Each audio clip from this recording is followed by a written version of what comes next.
yesterday on the news, effective August 20th. I don't know if you heard this. Effective August 20th, you can no longer have dual citizenship.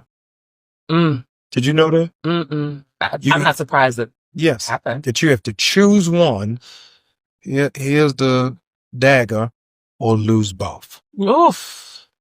That's Trump's latest Oof. offering. So all y'all that's gone to Ghana in December, all y'all that's running the synagogue, no more dual Thought citizenship. you were protected. Pastor Jamal Bryant is at it again. You know, this guy, man, it just ceased to amaze me. But listen, people like Pastor Jamal Bryant, Dr. Umar Johnson, Charleston White, and I put Jamal Bryant in the category with all these people, right? They hold a mirror up to the black community, and they show us what's wrong with us as a people, and how high the bar is set, and how low the expectations are in the communities that we come from. Because if we had a higher bar and high expectations for ourselves and our children and our communities, we would never allow these people to be the spokesman for the group. We would never allow these people to lead the flock, right? But because the expectations are so low, these guys can peep the weakness in the game and they can infiltrate it, right? This dude has been a pastor. We saw videos of him being ran out of Baltimore by PK Boom and them, and the public was upset, right? But remember, he got 2 girls pregnant while pastoring over there in Baltimore, and one of them allegedly was supposed to be underage, right? This guy was supposed to be leading the flock. He in there sleeping with the girls, right? He cheated on Giselle, right? When they get what they had with 3 children, he embarrassed this woman while he's supposed to be propagating the word of God. He out there boat racing and spreading cheats. He ain't spreading the gospel, he's spreading cheats. That's what he's doing. And he's using, while at the same time hiding behind the power, the so-called power of God, he's using this to get away with it. And you guys are letting him. You guys are letting him. So now he's coming out, he's saying that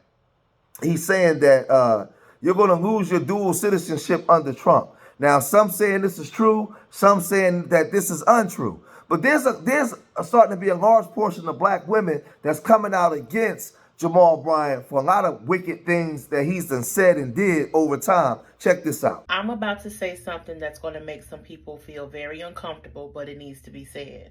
Not every pastor is called by God, and Pastor Jamal Bryant is a prime example. What you eat last night? Is this a rated G? No. Just pray for me. Just pray for me. I'm sorry for doing that. It was such a layup. I'm sorry. Pray for me. Don't talk about me. Pray for me. Listen, I'm sorry, Pastor. Let me say this to you, and I've never said this to a man in 52 years. Mm-hmm. You got pretty legs, man. Oh, man. And they lanolated. Man. 85% of Jesus' life, he was out of order. He was doing what he was not called to do. God, y'all done got quiet. For 85% of his life, he was not flowing in his God-given function. 85% of his life, he is doing what his natural father wanted. He's called, he's chosen, and he's wrong. From the womb to the tomb, Jesus was never out of purpose, and he was always on assignment. Now, I won't say that he is a false prophet, because God alone is responsible for judging our hearts. But based off his fruit and his patterns, I will say this. He may be a gifted communicator, and he may be passionate about social justice. But a pattern of unchecked compromise, sin, raises concern. You even got one of his baby moms in court trying to get more money. Now, this is the thing, right? I'm mad at Jamal for the things he do, but I don't feel sorry for this woman. Because this is the thing. Y'all know that he was married. Y'all know the way that he was carrying on. He's in the church. You know who he is. He's a public figure. Why are you spreading your cheeks for this man? And then expecting certain things. You getting what you deserve. You jumped out there, right? Because you saw a pastor and opened your legs wide for him to go. And you could have told him no. It's your body, your choice. You could have said no. But because you didn't say no, now you're a part of his sin and you in court now mad trying to get more money. right? But this is the stuff that goes on. You in the court looking like this. So are you, is it your position that you want Texas to handle it? Yeah, because nobody has done anything to him. Like right now, no one holds him in the court of law for nothing. No, so he is nothing. He doesn't pay on time. You have ordered him to pay on the first. In Georgia, one moment. In Georgia, the non-custodial parents have until the end of the month to pay. He has paid on time every single month. He typically pays the first week of the month, and I can show you a pay history. I can show you my pay history. I will pull up my bank account. Miss Odom, you can't. At one point, you and I were having dialogue, okay? And Miss Harris watched and listened and did not interrupt. Now she's trying to present something as well. Give her a moment as well, okay? You'll have an opportunity to be heard, okay? All right, go ahead. This is an intergovernmental case, which means he pays Georgia. Once Georgia receives the payment, Georgia sends it to Texas or wherever you are, and then your state distributes it to you. Whenever your state distributes it to you, doesn't have anything to do with us. But if he gets more than 30, if he does not pay within 30 days, if he does not pay in the entire month, that's when he's in trouble. He has paid every single month, which is why he does not have an arrears balance. So when you asked the other day, what's up with your payment? He had made his payment on November 8th. Whether or not you've received it, that's why I said you have to talk to your state, because Texas is in control of when you receive the funds. Okay, but he's giving to Georgia timely. Correct. Every single month he is given to Georgia timely, and it's typically between the 1st and the 8th of the month. Okay, do you understand that, Ms. Odom, that there is a time frame from the money going from Georgia to Texas, and so there might be delay? Do you get that part? Mm-hmm. Yes, ma'am, or no, ma'am? Yes, ma'am. Okay, so your position is that you feel like you're not getting the money. There are times wherein you do not get months. Is that what you're saying? Yeah. He knows that he has 30 days. So one month he may pay the next month. They're saying like, oh, he's giving $10,000. I'm like, where's the money? Okay. I don't have anything. I will pull up the pay history, Your Honor. Pull up the pay history. So we're going to take a look at it. So Ms. Odom, what I need for you to do, I know this is hard because this is your baby and you want to make sure everything is taken care of, but you're going to have to calm down for a moment, because if you bring your passions down a little bit, you'll be a lot more objective about what we're trying to do. Okay. No one is trying to hide the ball from you. No one is trying to make sure your son suffers. We're trying to make sure we do what's right. But sometimes when you're dealing with a lot of different governmental stuff together, it doesn't come out as smoothly as it's supposed to. But I don't want you to think there's some conspiracy going on. So we're going to try to be as transparent as we can, so you can leave here feeling like you understood what was happening. Okay. All right. So Ms. Harris, pull it up so you can see what we see when he pulls that money in on a monthly basis. Okay. And that way you can take a look at it. And then I want you to compare it with what you get from Texas. And that way you can go to Texas and say, hey, Georgia is doing this, but you guys are doing this. And you can try to figure out where your disconnect is. Okay. So y'all just allowed this man to run wild, right? Run wild in church. And the church that he took over down in Atlanta, what was that pastor that was down there that was messing with boys, right? Man, his name is escaping me right now. But he was down there sending pictures with tight sets on, flexing muscles and doing all this stuff in the shower to boys. That's what he was doing, right? And with that scandal, he ultimately passed away. With that scandal, you bring Jamal Bryant down there to head the church. Remember he was on stage and he had a tweet with him? And he was saying that this is his first lady. This is the new first lady. He had tweet. Now, with all these scandals, you think that he wasn't having sex, right? So now he got was it Pastor Carrie Turner? This woman now is his wife with the BBL bride, right? Like, you know what? I do understand our people. And a lot of women only follow this guy because they're waiting for their turn. They're waiting for our turn. A lot of our people, I ain't gonna lie, I'm gonna be keeping 100. Because of what happened to us and we so traumatized, a lot of our people have become wicked. And we support the wickedness that these people indulge in. We love it. We do it. Because if we didn't, we wouldn't allow this stuff to go on like this, right? But Tasha K, she got wind of this. And she went to her channel to really speak on this situation about Trump taking away dual citizenship in regards to Jamal Bryant on his podcast. And she said this. So Jamal Bryant has a podcast and he's a preacher. He is a Real Housewife of Atlanta, of Potomac as well too. It's not Giselle, it's him. Okay. And I've reported on Jamal and his, and y'all have, from the baby mamas down to the infidelity, to the side babies not getting child support, and, you know, them being special needs, and him telling his baby mamas to fuck off and all this, but yet he is leading a church. And that is still mind-boggling to me, because people just want to be lied to. They just want to be given hope. They just want to feel good for the moment. And a lot less people, especially with the internet going on, rarely want to feel authentic. But that's okay. That's okay. You know what I'm saying? Everybody has their to each is on. But when it comes to Jamal Bryant utilizing his podcast to spread fake news such as this, and I'm going to introduce it as fake news. Go ahead.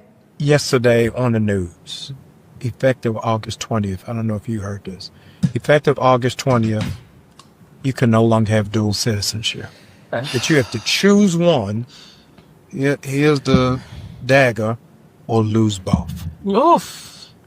That's Trump's latest. This is what I have to do when preachers get up here lying, not only in the pulpit, but also in podcasts as well, okay? We need to actually call that a segment. Lies in the pulpit as well as in the podcast, because he sat his overly Mr. Rogers dressed ass up here to tell y'all that President Trump, as of 2 days ago, has passed a law ending dual citizenship. And to those of y'all that are going to Ghana or to Africa to get your dual citizenship, he also had the audacity to put 10 on 20 using the money that y'all give him every Sunday, okay, through all of the donation apps and things like that, because you need him to pray for you. He says in that same breath that he lies to you in the church on that podcast, that if you don't surrender one, you will lose both. This is what Jamal Bryant said in his Mr. Rogers outfit to his people watching the podcast, and they believed him. So much so I had friends of mine send it to me, and I said, y'all, just think about this. Before I even go to look and verify if this information is real or not, just look at what he said.